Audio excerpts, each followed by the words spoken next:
Good morning, everyone, and welcome to this latest in our ongoing series of joint webinars organised by Universities UK International and the UK Science and Innovation Network. The focus of today's webinar is, once again, the UK's participation in Horizon Europe. Unfortunately, we still don't have a definitive resolution to the UK's status in this programme, more than 18 months after the Trade and Cooperation Agreement was signed. And while UUK remains convinced that completing full association would be the best outcome for the UK and European university sector, as demonstrated by our advocacy through the Stick to Science campaign, we are increasingly concerned at the length of delay that we're seeing in completing the association process. There have been some developments over the summer since our last webinar, which we're going to bring you up to speed on in the webinar today. And at the end of the presentations, there will be an opportunity to ask questions via the Q&A box. I'm delighted and very grateful to be joined by four fantastic speakers: James Mclaughlin from the UK Science and Innovation Network, Elizabeth Cassidy from the Department for Business, Energy and Industrial Strategy, Christina Miller, Director of the UK Research Office in Brussels, and we will also be joined by Andrew McDonnell from UK Research and Innovation for the Q&A session. So James and Elizabeth are going to kick us off with a couple of short presentations on where we stand with respect to the political process and planning for domestic alternatives, after which Christina and Andrew will join the virtual panel for the Q&A session. So with no further ado, I'll hand over to James.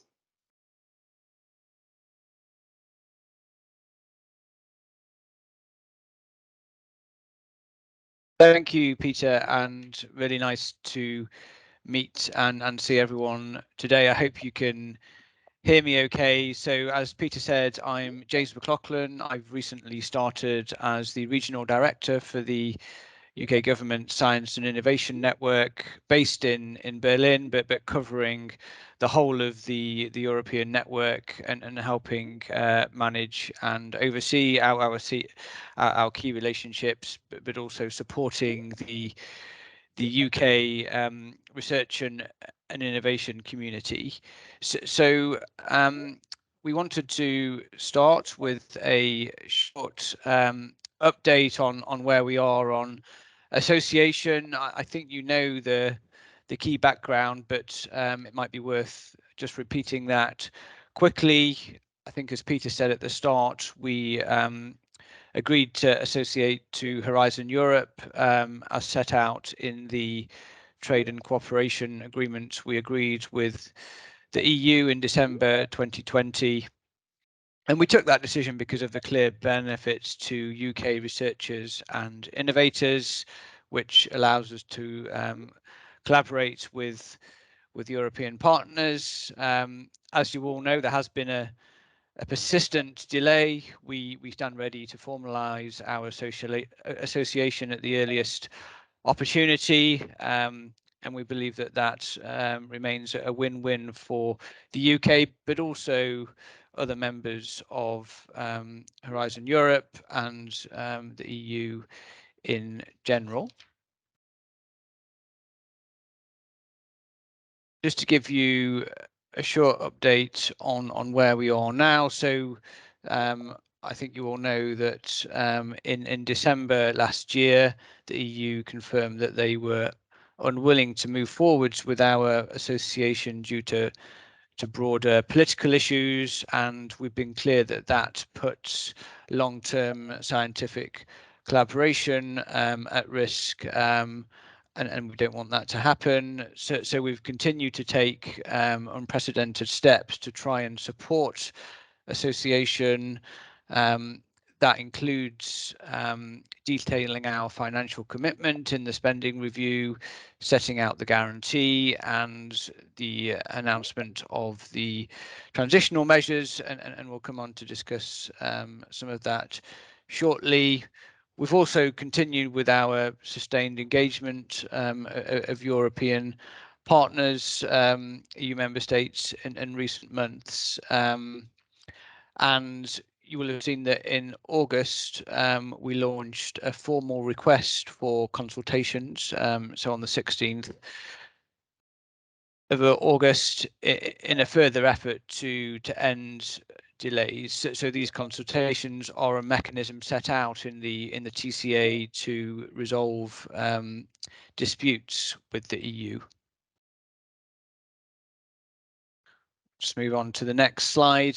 So we held a meeting of the specialised committee in Brussels last week in an effort to discuss this further with the EU, and at that meeting we repeated our request that the EU should fulfil its obligations to allow us to associate to EU programmes, and as you will have seen and probably seen, and you may have seen our announcement, that there was no movement from the EU.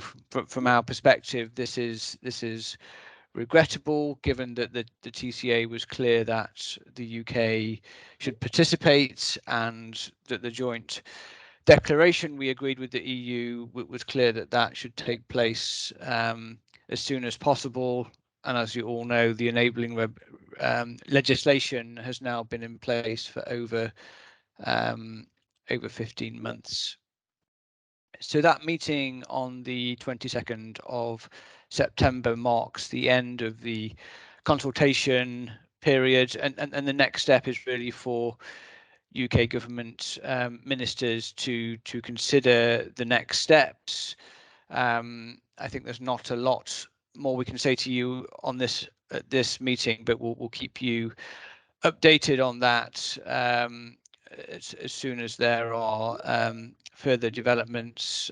We will let you know. But just to remind you all that our preference remains association, and will continue to do everything we can to support that. But equally, we've been clear that we can't wait forever, given the persistent delays that we've already been experiencing, and our priority remains to support the sector and continue to sort of develop those options that we've already announced. So that's a short update on where we are overall. I see a few questions sort of popping up in the chat. Perhaps we can return to those once the formal presentation is over, and I'll now hand over to my colleague Elizabeth. Thank you. Thanks, James. Let's just see if I can get the tap to behaviour. So just to reiterate what James was saying about the government's position remains to associate to Horizon, Copernicus, Euratom Research and Training, and Fusion for Energy. And as James has just outlined, the priority continues to be to support the sector and to ensure continued collaboration as possible. So if needed, we'll put in place an ambitious alternative, including a suite of transitional measures as we published in July. So these transitional measures include the guarantee, funding for successful in-flight applications, uplifts to existing talent programmes and innovation support, the Talent and Research Stabilisation Fund, and third country participation. These measures will be stood up quickly if we are unable to associate, and will remain in place only as long as it takes to establish the long-term programme. So the guarantee is already in place, as I'm sure many of you are aware. And back in September, the guarantee was extended to cover all Horizon calls, Horizon Europe calls that close on or before the 31st of December 2022. The guarantee ensures that all eligible applications from the UK applicants that have been successfully evaluated by the European Commission have access to funding regardless of our association status. We also have support for eligible in-flight applications to Horizon Europe, so to calls that have closed or are open at the point of non-association, where those applications are not being evaluated by the European Commission. So these in-flight applications will be supported by assessing domestically to ensure that the best get funded should the Commission no longer carry out the evaluation. There'll also be uplifts to existing talent and innovation schemes. So we will increase funding for our best existing talent schemes, covering a broad range of disciplines via both the National Academies and UKRI. And we will also increase funding for our best innovation schemes targeted at small and medium-sized businesses, and that those will be delivered by Innovate UK. There's also the Talent and Research Stabilisation Fund, which will support a range of eligible UK institutions that have been most affected by the loss of Horizon Europe talent funding. So the funding will enable those research organisations and universities to support talent retention and target funding vulnerabilities at a local level. And finally, third country participation in Horizon Europe. So around 2/3 of Horizon Europe calls are open to third country applicants, as long as they're part of a consortium with at least 3 other applicants from EU member states or associated countries, and provided they bring their own funding. So the government will provide that funding so that all eligible UK entities can participate as third country participants. This will cover consortia signing grant agreements before the 31st of March 2025. And for kind of the longer term after that, the government will consider the approach to funding beyond that date, and there'll be an announcement by October 2024. I will also just briefly touch on the long-term alternatives to Horizon Europe, as outlined in the publication. So the long-term package will likely include a new flagship talent offer, an ambitious programme for supporting global collaboration, increased investment in end-to-end innovation, and the package will complement our investments in the wider R&D system. So we're continuing to develop the detail of the long-term alternative plans, and following further discussions with the sector over the coming months, more detailed proposals on alternatives will be agreed across government and published in due course. That's all I have to say on the transitional measures for now, so I'll hand back to you, Peter. Thank you very much, Elizabeth and James, for your presentations. I'm delighted to say we've been joined by Andrew McDonnell from UK Research and Innovation, in addition to Christina Miller from the UK Research Office in Brussels. So we're going to kick off the question and answer session now. It would be very useful if you could use the Q&A box if it works for you, just to enter your questions. I realise some of you are having some problems with that, so I'll keep an eye on the chat as well, though. We have had a couple of questions submitted in advance, so I might just start with one of those while I have a look through the chat, which was about how UK partners should currently submit for proposals. And the question was, well, for a UK partner in a proposal to Horizon Europe, should the institute be entered as a partner or associated partner, by which I presume they mean beneficiary or associated partner. So Christina or Andrew, would you like to kick off with that one? I'm happy to kick off with that one. Thank you, Peter. So it's really important that all applications that are going in at this stage need to continue to have the UK beneficiary registering as a beneficiary within the proposal. This will enable them to be able to access the guarantee. So under no circumstances at this stage should they be entering themselves as a third country participant. Fantastic. Thanks, Christina. I'm going to move on now to a couple of questions again that I've from the chat. I mean, and these both relate to the transitional measures. So perhaps Elizabeth, I could ask you about these. So one is just asking for more detail on the in-flight assessment and the timings, and who will review those bids, and then also about the how the allocation process will work for the talent and talent and research stabilization fund will work. Thanks. So firstly, to answer the second question, so the Talent and Research Stabilisation Fund will be formula funding, which will, as I mentioned, provide funding for those that have suffered most from the loss of Horizon funding. And sorry, what was the other question, Peter? The first question was about the in-flight guarantee and how that will work and the timings and who would review those bids. Right, so in terms of timing, it would capture any kind of live applications, so any that were kind of in the system but were not being evaluated. In terms of the kind of the technicalities behind that, I wonder if Andrew or Christina might want to touch on that.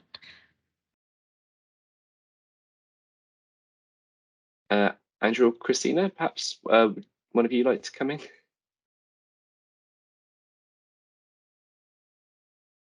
Andrew, I think you might be muted, Andrew.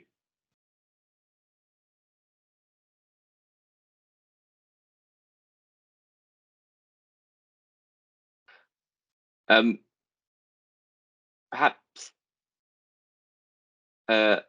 while we Andrew, can you hear us though? And can you unmute, or is that if maybe we might have a technical hitch there, in which case we might want to might need to return to Andrew. Fine, perhaps we can come back to that that question about the unless Christina, unless you want to come in on that, otherwise perhaps we'll just return to that hopefully when Andrew can connect. Thank you. I think what's most important is to say that there are no fixed timings, because there isn't a fixed timing for when a decision would be made regarding whether the UK would associate or not associate. At that point, then, as Elizabeth said, any applications that would be in the system would then move to being evaluated by the UK through an in-flight system, and the details of that would be provided to applicants who are involved in that. It would also be really important to remember that at that point, then we would also provide information on what applicants would need to do in collaborative projects in order to change their status from being an associated country beneficiary to applying as a third country participant. So that would be, and they would then be review panels that would be set up from the UK. And Andrew might wish to elaborate further. Sorry, can you hear me now? I don't know if the quality is very good, but I'm audible at the very least. Okay. Yes, fantastic. No, I was going to say, I'm afraid I can't help on this one. I'm pretty much guarantee exclusive. So I don't have much insight into the transitional measures. That's fine. I think already useful clarification from Christina there. There's a couple of questions here that relate to, I think important to clarify, relating to what the guarantee does now cover. So there's a question here. Earlier in July, we received news that the guarantee was extended to 2025, not just December 2022. I think there might be a bit of confusion there about the guarantee and the third country participation commitment. So perhaps Elizabeth, would you want to clarify that? Thank you. So so the guarantee, of course, up to the end of this year, is for, as Christina was saying before, to be applying as the candidate associate country. The 2025 date is for third country participation, which will only be stood up as one of the transitional measures in the event that we don't associate, if we end up in that situation. So third country participation is a measure if we end up in that scenario, but the guarantee is covering sort of existing applications that should be being applied for as candidate associates. So so I think that's just the confusion there. So the third country participation as a measure isn't live yet. It doesn't you can't be applying for that at the moment. That's only if we don't associate. Great, thank you, Elizabeth. There was a related, I think, question here about ERC calls specifically. So as we are approaching the end of 2022 ERC calls, does the guarantee cover 2023 applications? These grant applications take months to prepare. So what do we do for calls with deadlines in early 2023? Do we have a guarantee, or will we be wasting our time? Would any Elizabeth or Christina or Andrew, Andrew, I saw your hand pop up. Would you like to answer that? I'll start with the more technical side of it, which is that the current iteration of the guarantee would not cover those grants. But I think it's important to remember that the purpose of the guarantee isn't to cover everything that the UK could potentially be involved in. It is a stopgap measure while the UK is in the process of associating to cover grants that are in the process of signing their grant agreement preparation, in the kind of grant agreement preparation process mostly. So I understand the desire to see this as a reassurance, but just because the guarantee doesn't cover it doesn't mean that you shouldn't apply. The UK is still eligible to apply as an EU, as a country associating to Horizon Europe.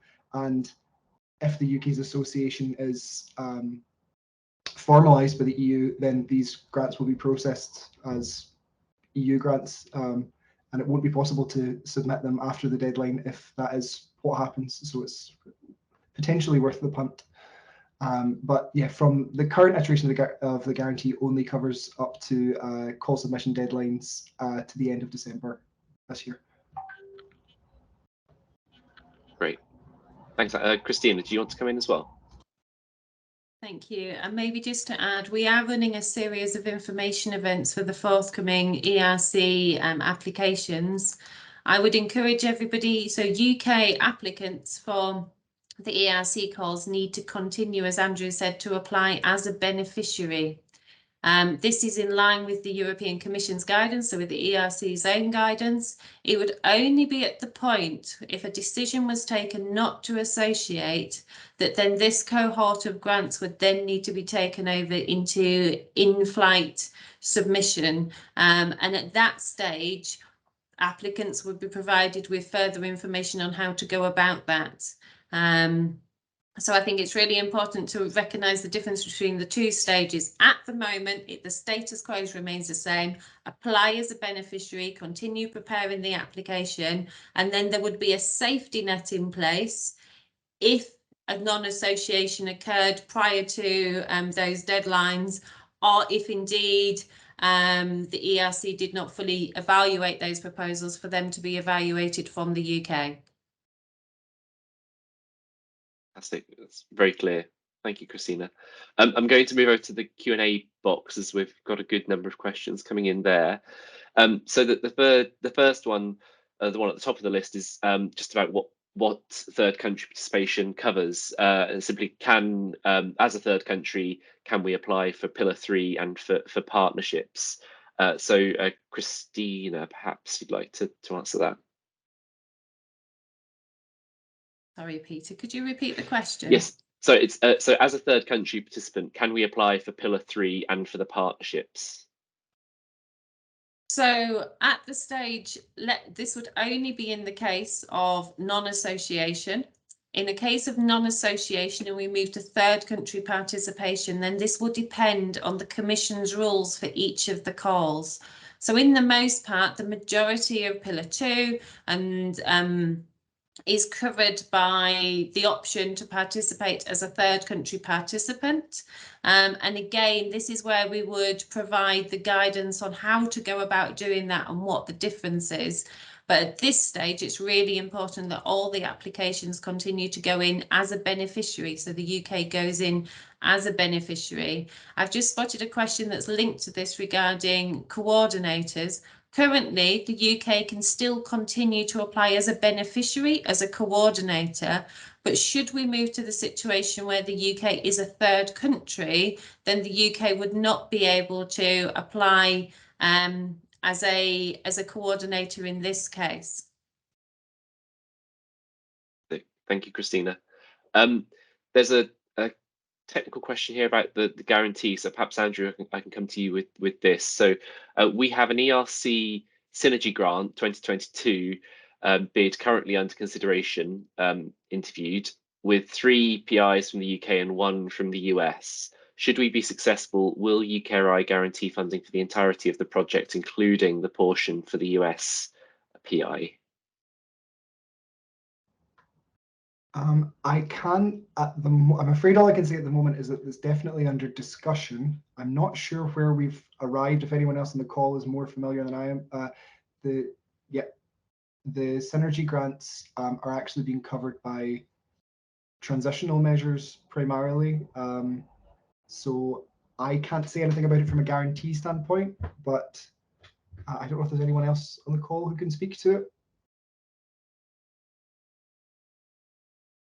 All I can add, Andrew, is to confirm that this is one of the areas that we're aware of. It is under discussion. It's also under discussion within the, from what we understand, within the European Research Council as to how these grants would be handled.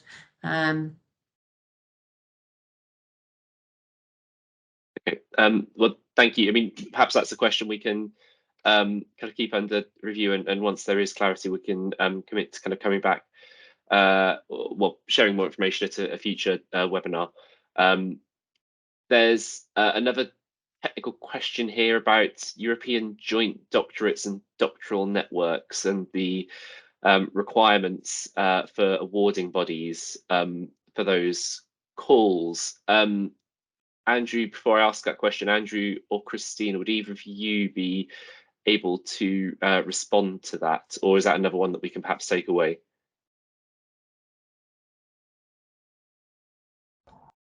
Potentially, if you ask it out loud, I'll see what the details. I'll have a go then. I'll see. So we understand that the requirements for the European joint doctorates in doctoral networks require awarding bodies which are EU members or associated countries. We think this means that effectively we can't be beneficiaries of for the joint doctorate calls. Coordinators don't want to take the risk of including us in this context, and so we're expecting to be expecting at most to be hosts for secondments. Do you have any thoughts?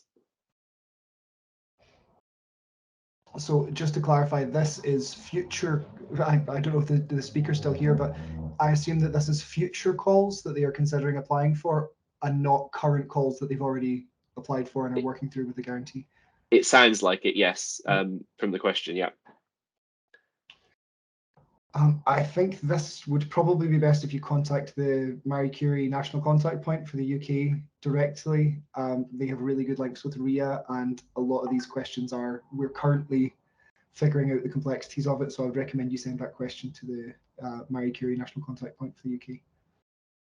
Yes, and we can put that, or we can ensure that you get all of those contact details in the follow-up email that will follow this. I should also add there are a couple of questions that we received in advance where I think the question related to the specifics relating to a particular call, and it's not really possible to answer those here, but I'd encourage you to email the EU grants funding at ukri.org inbox, as Andrew and his colleagues are all set up to provide specific responses to those types of questions relating to specific calls. So please do send those questions into that inbox, and as I say, we'll share those details after this event. Just going through some more of the Q&A questions. There's a question here again about the in-flight applications. So if in-flight applications include open calls at the point of non-association, does it then have to be submitted to the Commission to be considered? As given the window for a call, this means you could have to submit very early as opposed to the EC deadline if non-association looks to be imminent. So I suppose that the question is just, does the call have to have been submitted irrespective of when the call opened? Elizabeth or Christina, would one of you be able to answer that? Yeah, I'm happy to come in on that. So the in-flights will cover applications that have been submitted to the Commission. So it doesn't mean that that call has to have closed. It can be anything that's open, but the application does have to have been submitted. So I hope that answers. But yes, it will have to have made its way into the system on the Commission side. Fantastic. Yes, thank you, Elizabeth. There's a question here also. I think more around the kind of reassurance that we can provide to European partners about how we can convince, in inverted commas, our EU colleagues that we will be supported as third country applicants if that's where we end up relying on the third country participation guarantee. People in the EU are really suspicious, and we have been excluded or uninvited from several consortia because there is a degree of uncertainty. I can provide a UK view on this. Is something that we have a lot of experience with in the European outreach work that I and my colleagues have been doing for many months and indeed years now, trying to reassure European partners about the UK sector's kind of ongoing openness and desire to kind of remain strong partners for European researchers and innovators. I think one thing that we can now point to, which is perhaps helpful, is that we do now have some information about the outflow of funding through the guarantee. Obviously, that's a separate mechanisms to the third country participation offer in the transitions document. But I think it is still at least useful, perhaps, to be able to point to that and say that this is working and there is funding being pumped through there. I had that. I looked that up earlier. I think we're nearly £500 million that's been kind of allocated to verified bids now. So I think perhaps that's something that we can use just to point to as evidence that these mechanisms are indeed up and running and working. But clearly, if non-association is confirmed, then we'll be looking for further clarity on the implementation of the other transitional measures, if that's where we end up. I don't know if anyone else wants to come in on that point. Otherwise, I'll move on to one of the other questions that we've had through. There's an extremely technical question here, which I'm going to hope Andrew might be able to answer about. It's called, post-award quarter 4, we understand the daily rate will be calculated using the calendar year January to December. Can you please confirm? Also, is it last completed calendar year? So in January 2023, you'll adopt 2022 costs. Andrew, I'm hoping that makes that's something you can respond to. What I will say for this is that the monitoring officers, on the assumption that this is an IFS grant, consortium style grant, the monitoring officers will be using EU reporting standards. So I would just say to follow the most up-to-date advice from the EU on what you should do for this. We've not come up with a specific skeleton or like mirror version of the conditions for the guarantee. We're just mapping them to how you would usually do your reporting for the EU, and they're accepting that. Great. Okay. Thanks, Andrew. There's a question, James, addressed to you in relation to the kind of next steps politically. I'm not sure if you're in a position to answer this, but I mean, there's a simple question about whether is a new Bayes minister in place now to consider the UK response, and is there a time frame for this? Thanks, Peter, and I'll try and answer this one as best I can. But ministers are reviewing this issue urgently, and we clearly want a swift resolution as soon as we can get one. So this is a priority for the PM, of course, the Bayes Secretary of State. We don't have an announcement just yet on the new science minister, but I think we're expecting one very soon on that. So this is a top priority for our new ministers. We don't have clarity yet on the the sort of full timetable for a decision, but I think what we can do is commit to keeping you updated and sharing that information with you on our next webinar. So whether that's a decision to move to Plan B or any of the other options. So I think the best we can do on this call is sort of reassure you that we will keep you updated, and that ministers will be looking at the different options as a matter of urgency. Thanks.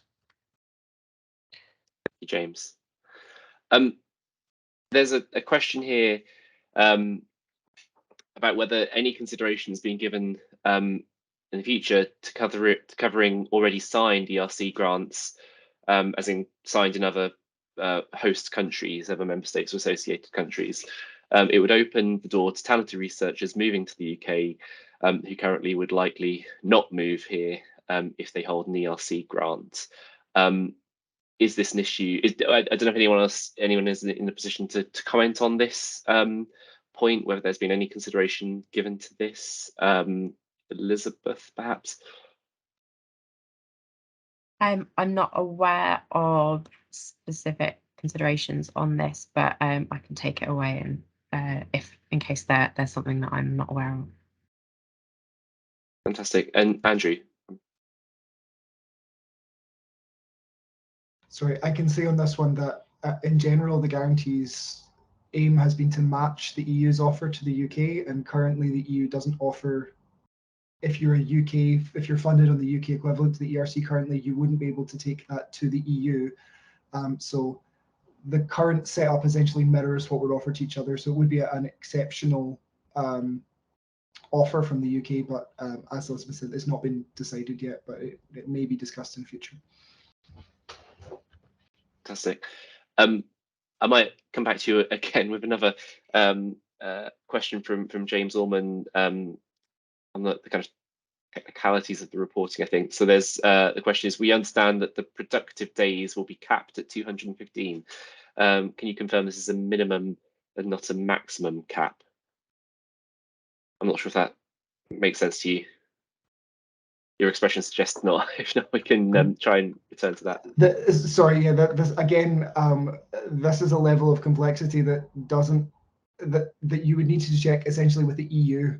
That we are working for the guarantee, we are just mirroring the EU's regulations. So there will never be anyone in the all anyone within the guarantee team will do is check that it's the rules that the EU are applying. So that level of detail you need to check with the EU themselves to see what their legal and financial specifics are. Fantastic, thank you. There's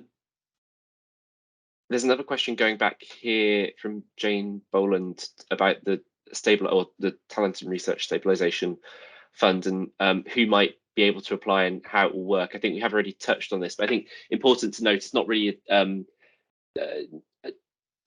Elizabeth, you might want to confirm that it's not a question of applying for this. This will be allocated to institutions who have previously received EU or Horizon 2020 funding. But perhaps you'd just like to say a bit more about that. Yeah, so as I think I mentioned previously, it would be sort of formula funding that would work out sort of what amounts would go to who, and that would be paid directly to the research institutions through the formula funding. So I just said it wouldn't be a case of applying to it. Fantastic. Thank you very much, Elizabeth. I know there's a number of questions in the Q&A box about the timeline. I think James did touch on that a few minutes ago. I'm not sure there's really much more that we can say here about when a decision is imminent, other than to say that, you know, I think I guess to reiterate from a UKI perspective that, you know, we continue to want to see this process completed, obviously, but to underline that it is you know, an increasingly destabilizing position, the delay that we're facing, and that you know, it's not a positive situation, of course, and that we all want some clarity around this. So, but as James said, I think we'll definitely aim to kind of keep you in the loop with future webinars that we organise. So I'm just going through the questions here.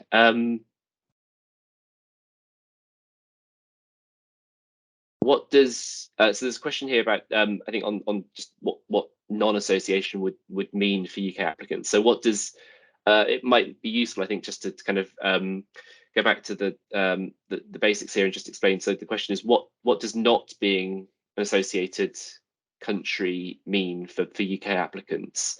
Will there be no way to be funded by the EU? Christina, perhaps you'd like to respond to that and just kind of explain what the difference is fundamentally. Non-UK applicants in non-association. Yes. So in non-association, UK applicants will be able to participate as a third country, and the funding for the UK applicant would come from the UK, and this would be in addition to the minimum number of eligible partners from the EU consortia. And again, this is something where we're already preparing what type of guidance would need to be put in place to be able to guide the community through this. There are some calls that the European Commission offers where it is possible for non-member states and non-associated countries to receive funding from the EU. So there's a small number of calls where this applies. And again, this is something where we will be working to guide the community through what are these calls, how would this look like, and how would they go about applying. The challenge is, of course, these also have very prescriptive boundaries as to where that funding, as to what can happen with that funding and who would be eligible. So I think that this is something where it will be challenging for the community in the sense that there will need to be a granular approach to say, this is the call where it's possible to apply as a third country and request funding from the EU, and this is how you would need to go about doing it. But I think it's important to remember that that is a small number of calls in very specific areas, one of which, of course, is the synergy grants.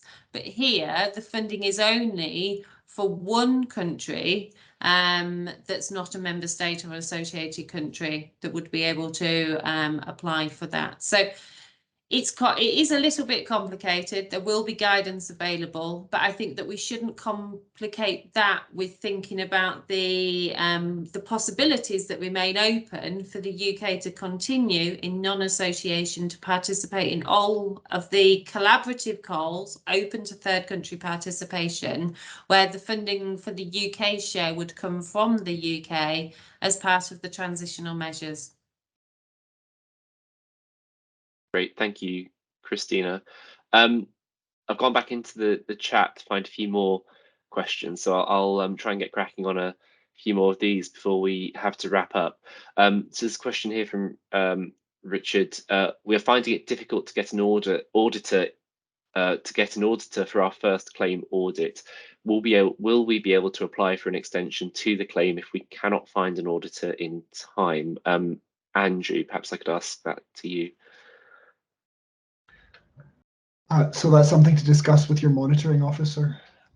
This all follows standard Innovate UK rules, in which case everything runs via your monitoring officer. If you're having any issues with timelines, contact them and they'll let you know.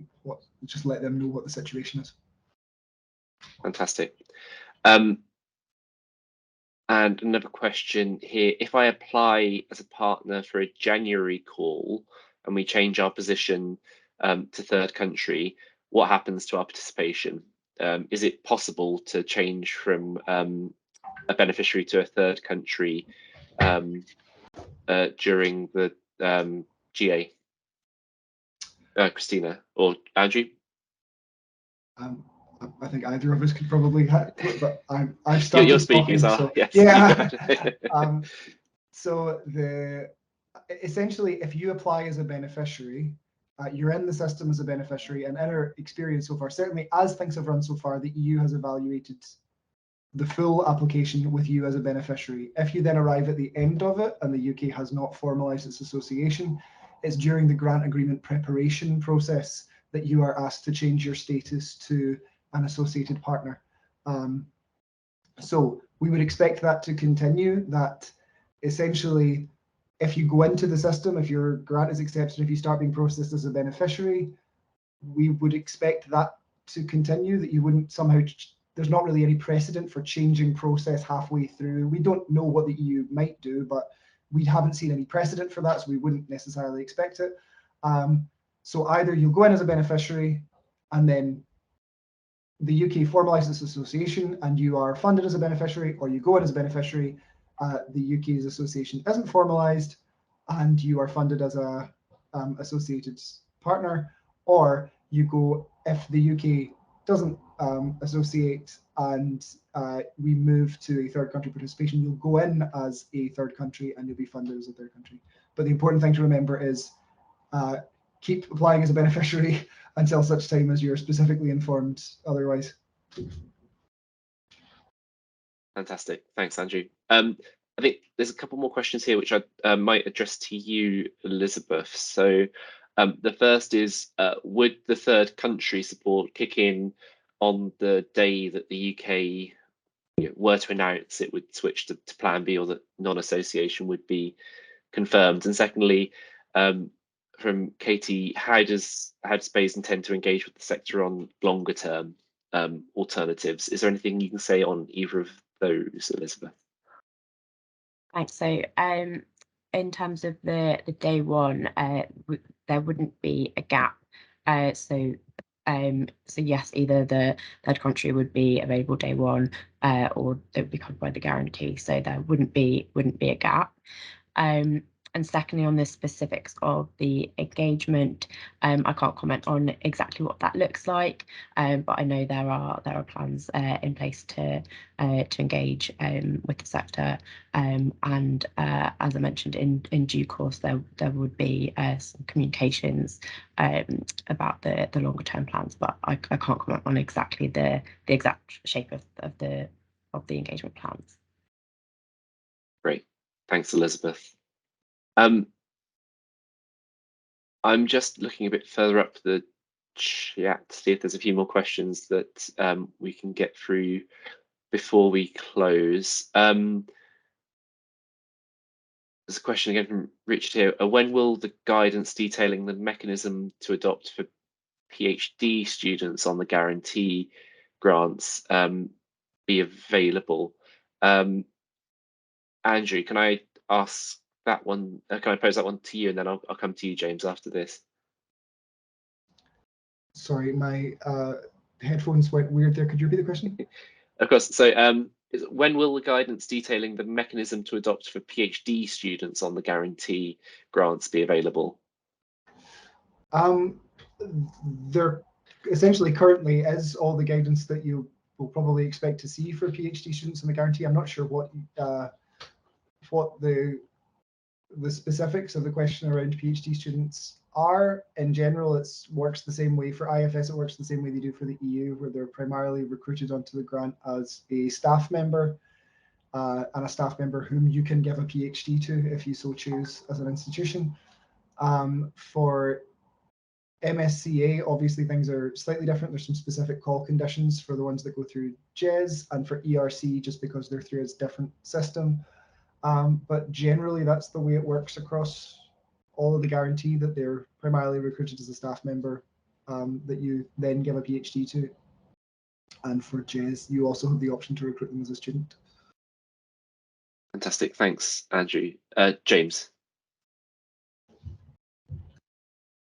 Thank you, Peter. I just wanted to quickly address a question in the chat from Eleanor Dennison about whether negotiations with the EU are closed or not, and whether they would continue when the new minister is in place. So maybe just to clarify that the consultation process that we launched on the 16th of August did conclude last week. So on the 22nd of August, when we had the meeting in Brussels, so that's part of the specialised committee meeting, and that meeting didn't result in any change in position from the EU, despite our requests, our ongoing requests. So that meeting marked the end of that specific process, which is allowed for under the terms of the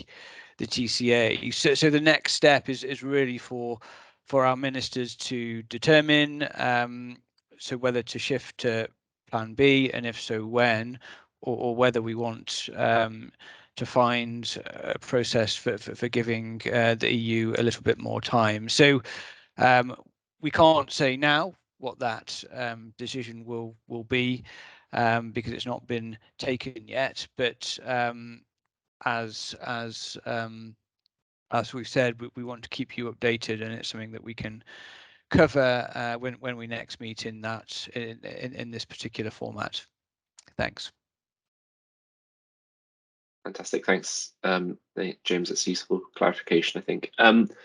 There's a question which I think we can answer quite quickly. So from Dorothy Lojak. Basically, it is guaranteed that funding will come even as a third country in case of non-association. Am I correct? Is there some documentation where this is stated, or web link?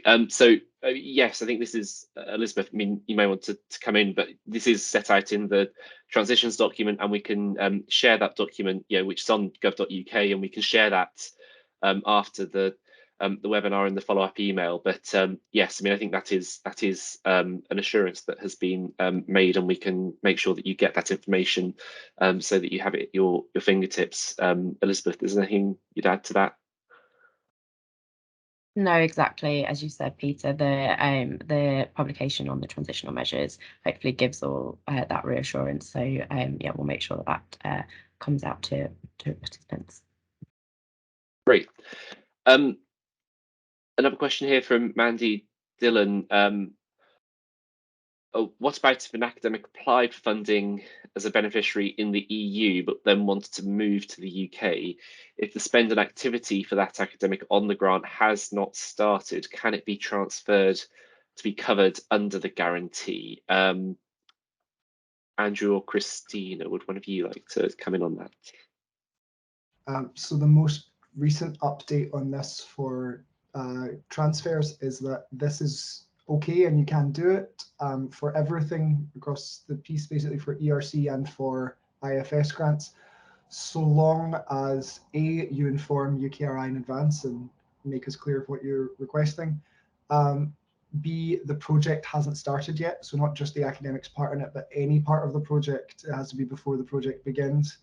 And you are capped, your budget is capped at the maximum amount that they requested for the tasks that they are moving over with them.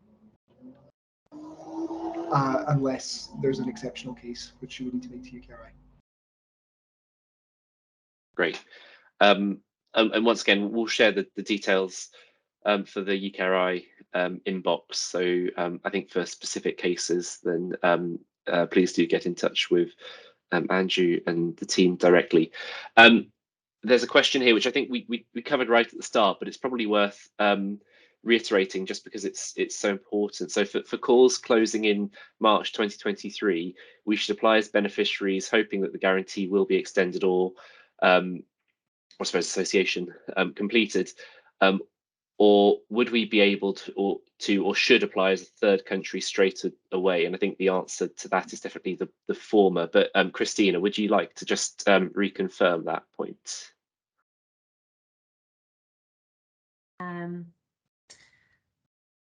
Sorry, can you repeat that again, Yeah, Peter? sorry. So for calls closing in March 2023, we should apply as beneficiaries, hoping that the guarantee will be extended, or should we apply already as third countries? as third country participants or associated partners straight away? Okay, at this stage, so any applications that are going in at this stage, the UK needs to continue to apply as a beneficiary. This is in the to cover the situation that there was a continued delay. These would then be picked up by the guarantee so long as that call closed by the end of this year. So according to that timing, that's the current guarantee. What will happen over the coming months is, at an unknown point in time, there would be a decision point where the UK may decide that, or there may be a political decision where the UK is not associating to the EU. If that happens prior to future deadlines, then advice would be given to all of the potential applicants as to whether they would be applying as a beneficiary at that stage or as a third country participant. But basically, until you hear anything else, then you keep applying as a beneficiary. This is in line with the Commission's own guidance, that the UK is on track, is on the pathway to association, but that the negotiations haven't yet been concluded. So for those that close next year, then it's really important to keep in touch with us to make sure that you know whether to apply as a keep applying as a beneficiary, or at that point whether there would be a change. And I know that that's really complicated. So until you hear anything, apply as a beneficiary. Fantastic. Thanks, Christina. I think that goes for a lot of the questions that we've covered today. Very technical and complicated, but hopefully having the chance to answer them live like this is helpful. I'm going to wrap it up there, because we're nearly at 11 o'clock. I do realise there were questions that we didn't get round to answering, and I'm sorry that we didn't have time. We'll do a sweep up of the questions in the chat and the Q&A, and if there's any that we can answer in a kind of a Q&A's document that we circulate to participants afterwards, we will do so. As I think we've said several times, if there's questions about specific calls, then please do address them to the UKRI inbox, and we'll make sure that you have those details in the follow-up email. We will also point you towards other useful sources of information, such as the Transitions publication, which Elizabeth was speaking to. We have our own FAQs page on the UKI website, which we will share as well. And Christina mentioned that there's a webinar coming up that UCRA are organising for anyone who's already won funding and needs to change from a beneficiary to an associated partner. So lots of other sources of information, which we'll try and summarise in the follow-up email. But I think all that remains for me to say is thank you to James, Elizabeth, Christina and Andrew for joining us this morning and for answering all your questions and for your attendance in such amazing numbers.